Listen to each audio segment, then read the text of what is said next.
Lecture de mon raisonnement. Si un joueur quitte sa trajectoire initiale pour aller vers un adversaire déjà en position, il prend le risque du contact.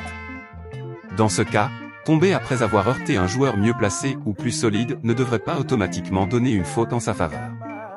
Le règlement parle de « charge irrégulière » ou de « poussette » seulement si le joueur en position exerce une action volontaire ou disproportionnée.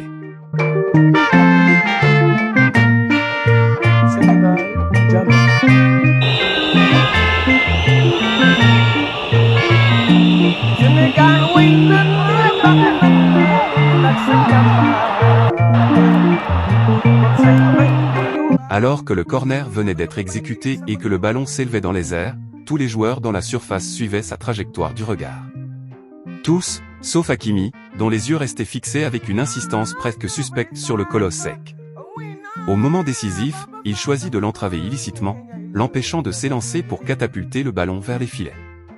Car lorsqu'un œuf ose se briser contre un roc, les conséquences sont inévitables.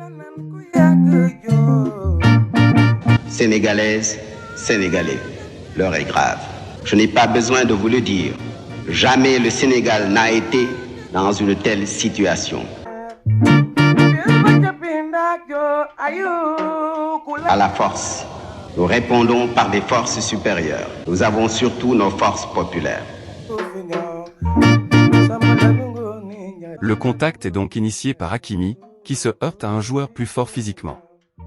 Dans une lecture stricte, Hakimi ne devrait pas bénéficier d'une faute, car il est celui qui change de trajectoire et provoque le choc.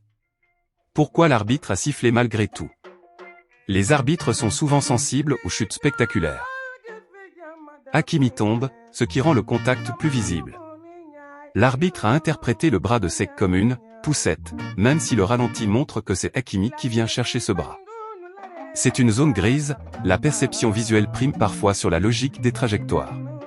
Mon analyse rejoint celle de nombreux observateurs avertis, un joueur qui se jette sur un autre déjà en place ne devrait pas obtenir une faute simplement parce qu'il tombe. Abdoulaye Dia, ancien joueur de l'Union sportive de Gorée et de la Jeanne d'Arc de Dakar. Ancien dirigeant de la Jeanne d'Arc de Dakar. Vous ressusciterez aujourd'hui la bravoure et l'honneur de nos ancêtres, d'un Ndiadia Ndiaye, d'un Lat Dior Diop. Pour ma part, je suis prêt à mourir, comme tous les leaders. Vous aussi, n'est-ce pas, pour que vive le Sénégal.